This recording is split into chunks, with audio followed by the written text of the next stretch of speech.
आमच्या टोळीचा विषय म्हणलं का विषय डायरेक्ट पंपात आहे. आमची टोळी एक तर कुठे जात नाही, गेली तर काय मागं पाहत नाही. टोळी रात्री गावात असते, सकाळी उजाडलं का डायरेक्ट दुसऱ्या राज्यात.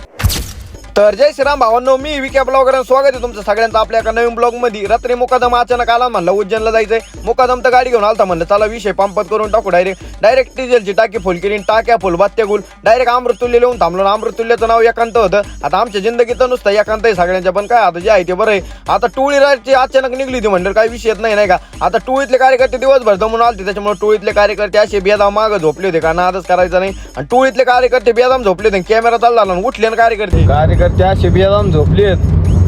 नाच करते काय यावाच लागतंय, यावाच लागतंय, राज दाखवावं लागतंय. कार्यकर्ते डायरेक्ट व्हिडिओ चाललाय.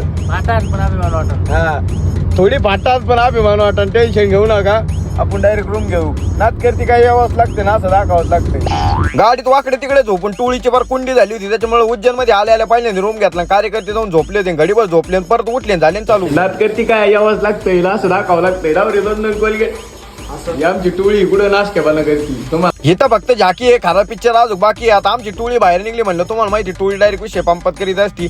टोळी आवरून बिवरून घेतला, आंघोळ्या करून टोळी निघली होती डायरेक्ट महाकाल बाबांचं दर्शन करायला. टोळी जशी पुढे आली तशी टोळीने मस्तपैकी गंदबिन लावून घेतली. टोळी डायरेक्ट एकामागे काना निघली होती. आता टोळीचं खरं सांगायचं म्हणजे 2-3 महिन्यापासून नियोजन चाललं होतं, पण अचानक नियोजन फिसकडायचं. पण काल रातची अचानक नियोजन झाल्यामुळे टोळी एका रात्री डायरेक्ट उज्जैनमध्ये हजर झाली. आता आमच्या टोळीचा विषय म्हणलं डायरेक्ट विषय पंपात आहे. टोळीने मस्तपैकी महाकाल बाबांचं दर्शन घेतलं, आतमध्ये जाऊन मस्तपैकी टोळी बाहेर आली. आता ते म्हणतात ना, लाखो इरादे बनते और बनकर टूट जाते, उज्जैन वही आते जिने स्वयं महाकाल बोलते. महादेव बाबांचं दर्शन घेतलं मस्तपैकी. इकडे काल भैरवनाथ बाबांचं दर्शन घ्यायला आलतो. आता इथून पुढचे ब्लॉग तुम्हाला बघावंच लागते, नादच करायचा नाही.